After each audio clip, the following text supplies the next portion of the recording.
subscribe the channel and press the bell icon for upcoming videos.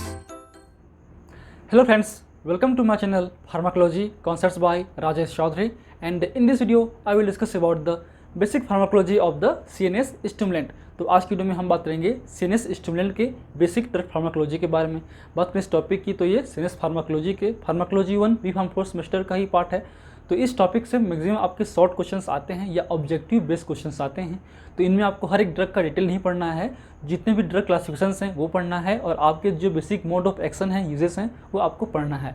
And if you want to watch my previous videos regarding the pharmacology, medicinal chemistry or the organic chemistry for the B Pharm 4th semester, you can check description box below or by using this link. So now let's discuss about the topic.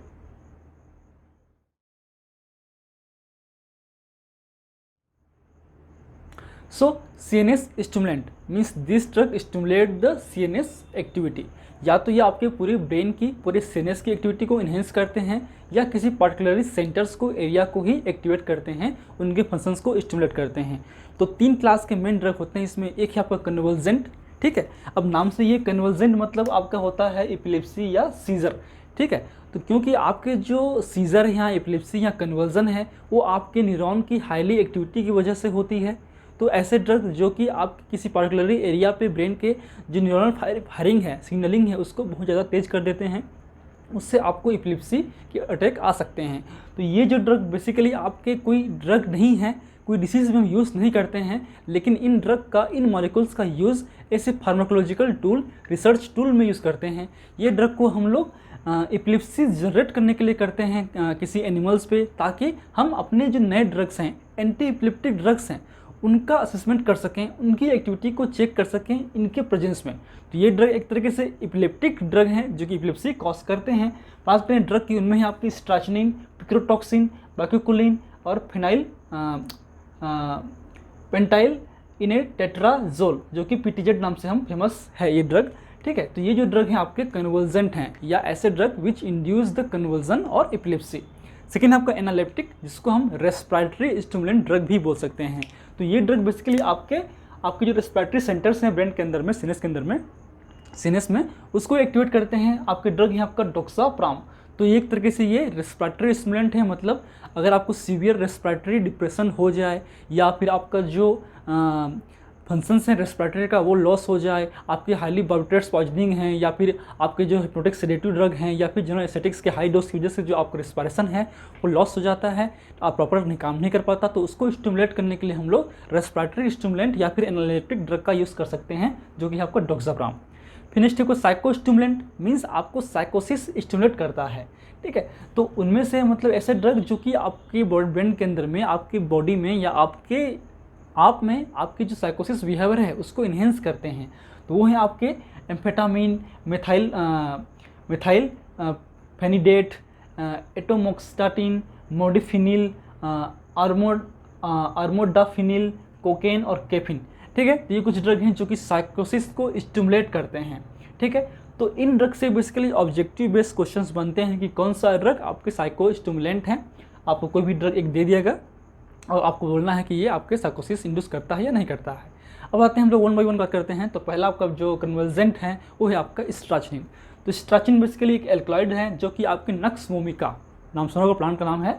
तो strychnine is alkaloid which present in the strychnos nux vomica, ठीक है। और इसका जो main pathway क्या है, it inhibit the और decrease the glycine neurotransmission.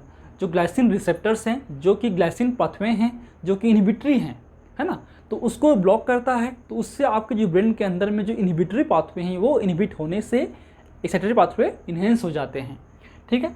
Next drug है पिक्रोटॉक्सिन, जो आपने नाम सुना होगा। पिक्रोटॉक्सिन जो है आपके जो गाबा रिसेप्टर्स हैं, गाबा ए रिसेप्टर्स, उनमें आपके बायोट्रेट साइट्स, पिक्रोटॉक्सिन साइट्स होते हैं।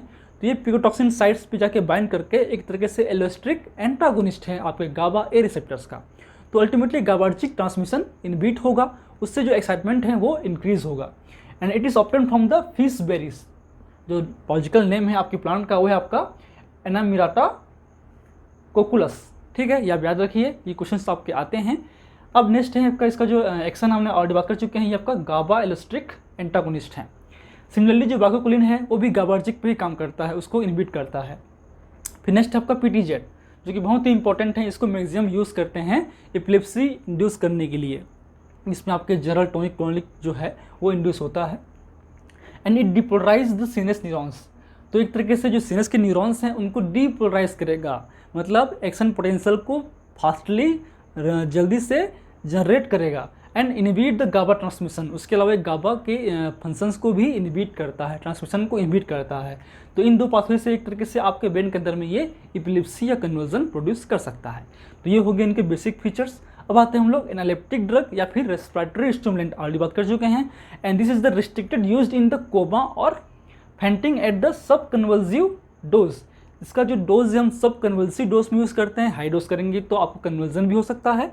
तो ये बेसिकली आपके मार्जिन ऑफ सेफ्टी भी बहुत कम होता है, ठीक है, इसलिए इसको ध्यान से देना पड़ता है। इसका जो यूज़ है आपके डॉक्साप्राम का हम आईवी इंजेक्शन के थ्रू देते हैं आपके फेंटिंग कंडीशन में, बायोटेट पॉइजनिंग में, वेंटिलेटरी फेलियर्स में, या फिर सीओपीडी या सफोनिकेशन के कंडीशंस में, ठीक है। तो बहुत ही रेयरली यूज़ करते हैं, बहुत ही रेयर यूज़ करते हैं, क्योंकि जो सेफ्टी मार्जिन है बहुत ही कम होता है, ठीक है। तो ये होगी basic things about the analeptic drugs. Now come to the psychostimulants, उसमें से कुछ ड्रग इंपॉर्टेंट हैं, बात करेंगे। एक है आपका एम्फेटामिन, है ना, जो एम्फेटामिन ऑलरेडी आपने पढ़ा होगा। एम्फेटामिन एक तरीके से सिम्पथोमाइमेटिक ड्रग में आते हैं, ठीक है। तो उसको ये स्टिमुलेट करता है तो आपके ब्रेन के अंदर में, क्योंकि आपका जो एम्फेटामिन है या मेथाम्फेटामिन है ये आपकी सीएनएस सेलेक्टिव हैं, तो आपके ब्रेन में क्योंकि इनका लियोफिलिसिटी हाई होती है तो ईजिली ब्रेन में क्रॉस करके जो आपके नॉर एनर्जिक सिस्टम्स हैं ब्रेन में उसको एक्टिवेट करते हैं, और एक्चुअली इससे जो क्या होगा आपका सीएनएस स्टिमुलेट होगा, ठीक है। फिर आपका मेथाइल फेनिडेट, जो कि एम्फेटामिन डेरिवेटिव जैसा ही है केमिकली, लेकिन जो फंक्शन से थोड़ा सा ही अलग है। It increase the release of nor adrenaline and dopamine centrally, ये आपके सेंट्रली आपके ब्रेन के अंदर में, आपके सीनस के अंदर में जो डोपामिन का रिलीज है या आपके नॉर एड्रेनलिन का रिलीज है उसको ये इन्हेंस करता है, उससे आपकी एक्टिविटी सीनस की वो बढ़ जाती है। Second, it is used in the ADHD in children, जो चिल्ड्रन में अटेंशन डिफिशिएट, हाइपरकाइनेटिक और हाइपर एक्टिविटी डिसीज या डिसऑर्डर्स, ठीक है, जिसमें जो बच्चे हैं आपके प्रॉपर्ली अटेंशन नहीं कर पाते, उनका ध्यान प्रॉपर्ली नहीं लग पाता, कंसंट्रेशन प्रॉपर्ली नहीं रख पाते पढ़ाई में, तो उन बच्चों में हम यूज़ करते हैं, ठीक है। Second, used in narcolepsy in adult, adult में भी जो कंसंट्रेशन लॉस हो जाता है, नार्कोलेप्सी होता है, उस कंडीशन में भी हम इसको यूज़ कर सकते हैं आपके मेथाइल फेनिडेट का, जो कि बेहतर होता है आपके एम्फेटामिन के कंपेरिजन पे। फिर आपका एटोमोक्साटिन, एंड ये आपका any reuptake inhibitor, nor adrenaline reuptake inhibitor आपके ब्रेन के अंदर में। And it is not stimulate और डिप्रेस सीनस, ये सीनस को एक तरीके से स्टिमुलेट नहीं करता ना ये डिप्रेस करता है, लेकिन ये आपके अटेंशन और बिहेवियर को इम्प्रूव करता है। And used in the ADHD, जो बच्चों में ADHD होता है, attention deficit hyper activity disorders, जिसमें कंसंट्रेशन प्रॉपर्ली नहीं हो पाता, उस कंडीशन में ये आपके देने से जो अटेंशन है, बिहेवियर है, वो इम्प्रूव होता है। लेकिन एज सच ये सीनस स्टिमुलेंट नहीं है ना डिप्रेसेंट है। मेन पाथवे क्या है, nor adrenaline reuptake inhibitor in the CNS, ठीक। फिर आपका इंपॉर्टेंट ड्रग है आपका मोडाफिनिल, मोडाफिनिल से क्वेश्चंस आते हैं। तो modafinil is the newer psychostimulant drug and it is popular in the night shift और call centre workers and others professionals. तो ऐसे प्रोफेशनल्स जिनका ड्यूटी रात में होते हैं, नाइट शिफ्ट होते हैं, तो उनमें ये बहुत फेमस ड्रग है, क्योंकि उनमें देखा गया है जितने भी प्रोफेशनल्स होते हैं जो कि नाइट शिफ्ट करते हैं तो उनका जो स्लीप साइकिल्स हैं, जो आपके नॉर्मल डेली साइकिल्स हैं वो डिस्टर्ब हो जाते हैं, उससे एक तरीके से वो डिप्रेस्ड कंडीशंस में जाते रहते हैं। तो उसको ठीक करने के लिए हम मोडाफिनिल ड्रग यूज़ करते हैं, जो कि बहुत ही पॉपुलर है, हम फ्रिक्वेंटली इसका यूज़ करते हैं। And it is improve the alertness and the keep awaking, ठीक है। तो ये आपके अलर्टनेस को, आपकी अवेकिंग कंडीशंस को इम्प्रूव करता है। And it decrease the NA and DA Uptake, लेकिन ये आपके NA और DA के अपटेक को कम करता है, बाकी सब बढ़ाएंगे तो ये क्या करेगा, कम करेगा, थोड़ा सा अपोजिट करता है। And modulate the GABA and glutamate, तो गाबा की एक्टिविटी को एक तरीके से ये कम करता है, ग्लूटामेट को बढ़ाता है, तो अल्टीमेटली सीनस स्टिमुलेंट इफेक्ट आपको देखने को मिलेगा। And it is used in the day time sleepiness due to the narcolepsy and sleep apnea syndrome and the shift worker disorders, ठीक है। तो इसको दिन में हम यूज़ करते हैं। दिन में अगर आपको कंसंट्रेशन प्रॉपर नहीं हो रहा है, आपको नींद आ रही है क्योंकि आपने नाइट शिफ्ट किया हुआ है, तो आप क्योंकि नाइट शिफ्ट किए हो उसका मतलब ये नहीं कि आके आप 24 घंटे सोते रहोगे, कुछ समय बाद आप जग जाओगे, तो आपको नींद आती रहेगी, प्रॉपरली आप अवेक नहीं हो पाओगे, कंसंट्रेशन लॉस होगा, तो उसको के लिए हम लोग यूज़ करते हैं। And it decrease the cocaine withdrawal symptoms and dependence. तो इसका जो यूज़ भी है कि इसको हम कोकेन जो लेते हैं, जो कि ड्रग एब्यूज़ वाले क्लास हैं, तो उसको लेने के कारण जिनके विड्रॉल सिम्टम्स हैं अगर छोड़ते हैं तो विड्रॉल सिम्टम्स को ये इनहिबिट करता है, डिपेंडेंस को भी कम करता है। ठीक है, नेक्स्ट है आपका कैफीन। तो कैफीन एक तरीके से जेंथिन डेरिवेटिव है, जिसमें आपके methyl xanthine, caffeine, theophylline, theobromine वगैरह आते हैं। तो एक तरीके से जेंथिन डेरिवेटिव्स हैं जो कि सीनेस स्टिमुलेंट हैं। उसके अलावा बहुत सारे और एक्शन शो करता है, जैसे कि डायरेटिक्स भी है और अस्थमा भी यूज़ करते हैं। ठीक है, तो जो मोड ऑफ एक्शन है इसका वैरायटी होता है, बहुत ज़्यादा होता है। जैसे कि बात करें, it inhibit the phosphodiesterase enzyme, and phosphodiesterase enzyme is basically responsible for the metabolism और degradation of the cyclic AMP. तो साइक्लिक एएमपी को मेटाबोलाइज करता है पीडीई, फास्फोडाइस्ट्रेस एंजाइम, और इस फास्फोडाइस्ट्रेस एंजाइम को ये इनहिबिट करता है। उससे अल्टीमेटली जो अवेलेबिलिटी है साइक्लिक एएमपी का ब्रेन के अंदर में वो बढ़ जाता है, जो कि आपके सीनेस को एक्टिवेट कर सकते हैं।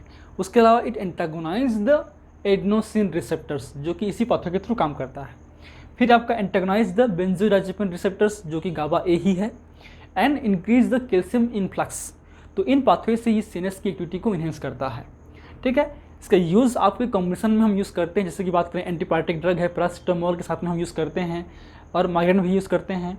एंड एपनिया की कंडीशन में इन्फेंट जो न्यू बेबी हैं, जब बच्चे पैदा होते हैं तुरंत ही इन्फेंट कंडीशन में भी हम एपनिया कंडीशन में रेस्पिरेटरी स्टूडेंट के केस में हम यूज़ करते हैं as a alternative to the theophylline के मतलब अल्टरनेटिव के रूप में हम लोग यूज़ करते हैं।